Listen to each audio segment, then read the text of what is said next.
Laden went down in history for his obsession with attacking the United States and its allies, never giving up on his mad quest until he was finally gunned down by SEAL Team 6 in 2011. But why was this terrorist mastermind so obsessed with the United States? Why did he attack the US in the first place? If you ask many intellectuals, they'll tell you that most terrorists aren't powerful criminals, or rather people driven by desperation to strike out against a government they view as oppressing them. This applied to many of bin Laden's henchmen, who were sponsored by al-Qaeda's inner circle to train in its terror camps. But it did not apply to Usama bin Laden. Osama grew up in Saudi Arabia in the lap of luxury. As the son of Mohammed bin Awad bin Laden, to say that the elder bin Laden was a success would be putting it lightly. He was a billionaire construction magnate who ensured his family was well taken care of, his very large family at that. Osama bin Laden was born in 1957 as a son of Mohammed bin Laden's 10th wife. In total, his father had 52 children. His mother divorced the billionaire soon after Osama was born, but Osama would ultimately inherit at least $25 million from his father. So, he was well taken care of. But where did his radicalism begin? The bin Laden family was devoutly religious, but followed a mainstream version of the Sunni Muslim faith. They were well assimilated into Saudi culture, and no one would expect one of the clan to become an infamous terrorist. He didn't follow a career path that would lead to extremism either. If you knew him back in the 70s, you would have known him as a mild-mannered economics and business student in King Abdulaziz University in Jeddah. He graduated, although reports vary on what he majored in. But we do know he briefly attended a class at Oxford. Those who knew him reported he was passionate about poetry, military history, and soccer. So, how did it all go so horribly wrong? It all started when he left college in 1979, and he went to Afghanistan to fight against the Soviet Union. The invasion of Afghanistan had galvanized him to become a political radical, but he had no reason to hate the United States at that point.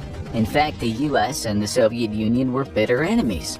The groups he worked with, like the Mujahideen, had even received financial support from the United States as they battled to hold the Soviets at bay. The Saudis provided support against the Soviets as well, and it seemed like bin Laden's interests were well in line with those of the larger Western countries. But then, something changed. By the time Osama bin Laden became a public name in the West due to a series of escalating terror attacks against US interests, his motivations had dramatically changed, and so had his status in the world. His turn to anti-West radicalism had led to his Saudi citizenship being revoked. After all, the Saudis greatly valued their alliance with the United States, particularly due to their rivalry with Iran, and they didn't want to be associated with a wild card. Bin Laden found himself a stateless terrorist, finding refuge in countries like Sudan, Pakistan, and Afghanistan, and he would only surface occasionally to make threatening videotapes. And on these videotapes, his motivation started to become clearer. What turned the son of a Saudi billionaire construction magnate into a terrorist radical? Bin Laden gave many explanations, and not all of them really matched up. Not long after the 9/11 attacks, bin Laden released his first new videotape taking credit for the attacks, and he singled out one main reason for the attack.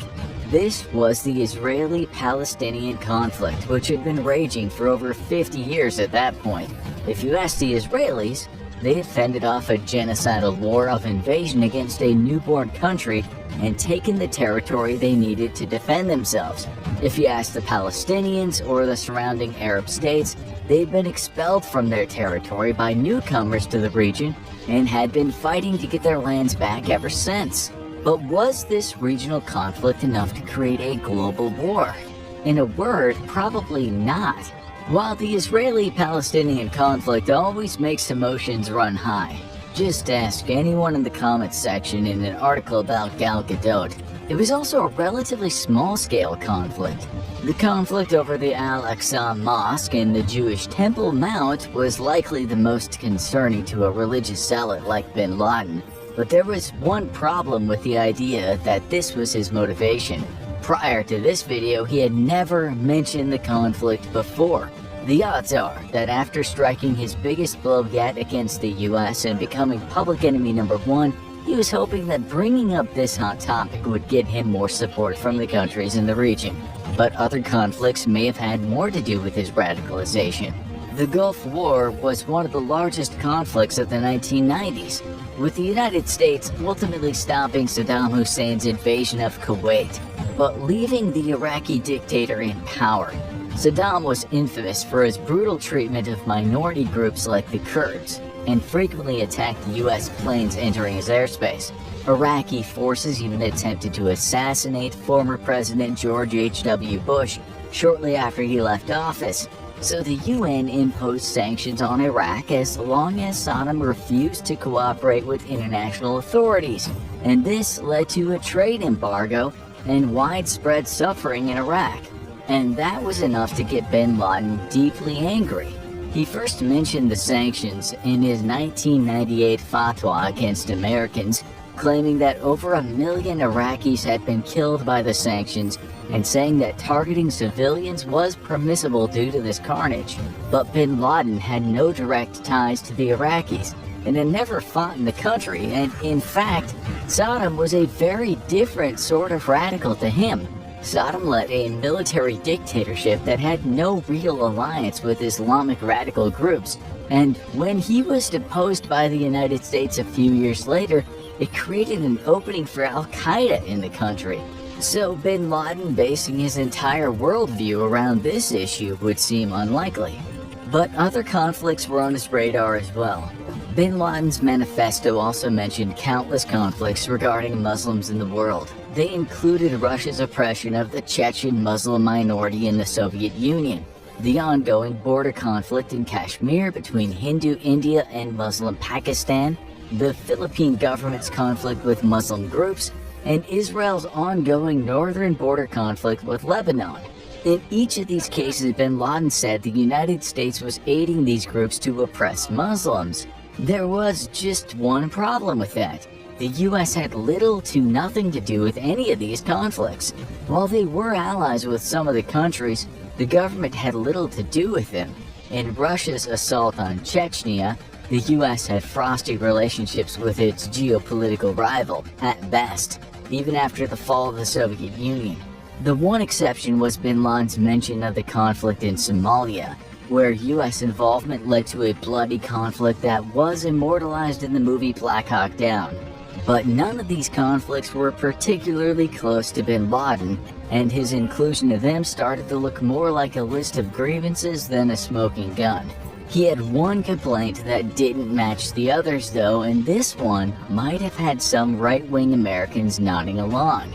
In his 2002 letter to America, his first time communicating with the outside world after the 9/11 attacks, he decided to broaden his complaints to America's domestic conduct.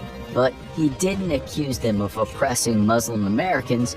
Instead, he went on a rant about America's immorality. Some of his complaints included the country's support of promiscuous sex, gay rights,